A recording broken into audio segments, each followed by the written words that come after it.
Hi everyone, it's Susie and Josh, hopping on to give you another update.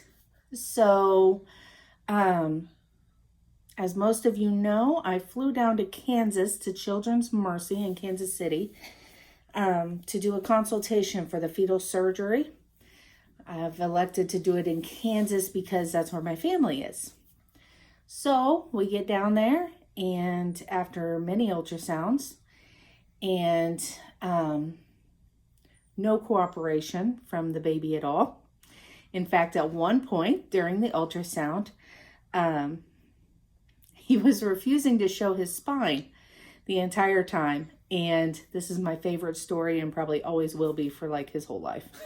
But he was refusing to show his spine. And finally, I said, "Come on, baby. Mama literally flew halfway across the country so we could look at your spine with these specialists." So he finally decides to turn over and show his spine to the ultrasound tech and then take his little hand and cover the hole on his spine. So no help from Miska whatsoever. I don't know if we've announced on here, that's what we named the baby, is Miska. It means God's gift in Hebrew.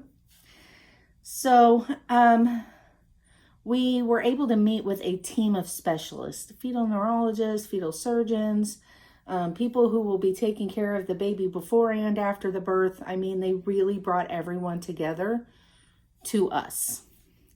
Josh stayed here in Virginia, and I FaceTimed him while my sister and I went to the appointments. Great news.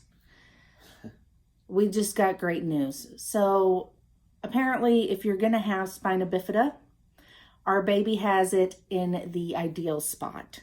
So it's literally like his last two vertebrae at the very bottom of his back and his tailbone.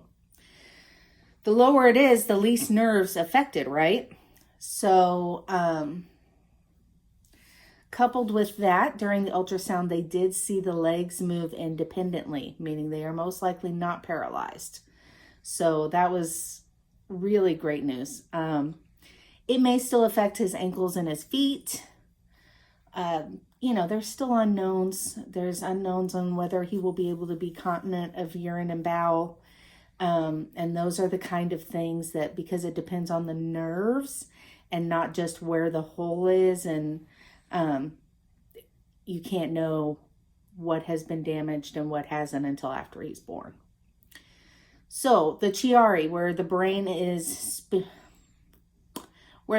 sinking into the brain stem, it looks relatively mild, which is great. There is still fluid that is able to be passed between the brain into the spine.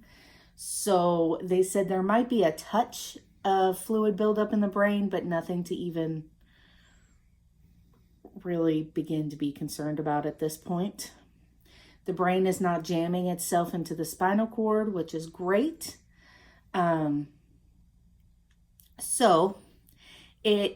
another thing where if he's going to have complications from the Chiari, it really depends on whether or not certain nerves developed or did not develop. And so that's another thing. There's a possibility he could have no symptoms. And there's a possibility he could have struggles breathing and swallowing. So it all depends on a nerve, and there's no way to know until after he's born. But regardless, we had lots of great news, lots of relieving news. It really went from, I was just on a roll of what do I need to do to prepare for this surgery, to take care of the baby and all of that, to now I'm supposed to just slow down and enjoy being pregnant. So that was definitely a switching gears. So Josh and I have earned enough money through this GoFundMe and through funds other people have sent separate from the GoFundMe that we feel we have sufficient funds to cover the rest of the out-of-pocket maximum for our insurance for the medical bills. And enough to really help us get started in the moving. So we're going to close down the GoFundMe because we don't want to feel like we're collecting more money than what we absolutely need. We're so thankful for everyone's generosity. We will post links to our baby registry on Target. So if you are really feeling like you still want to do something, feel free. But otherwise, I think prayers are the best thing. Mm-hmm. That's all we want is just prayers. And we feel so loved and supported knowing that everyone gave us so much. I mean, we were just astonished. So thank you again very much. I will try to keep at least semi-regular updates as time goes on. She said it. Thanks, guys. Love you all. Okay, quick addition.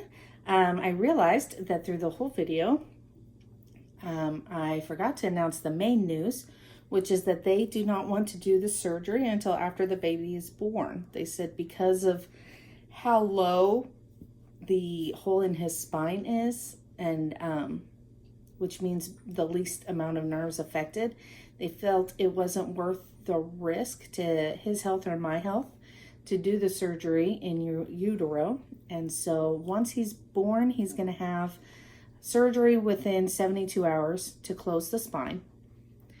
And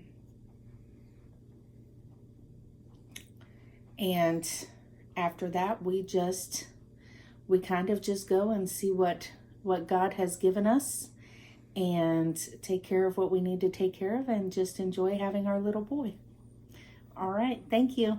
Bye.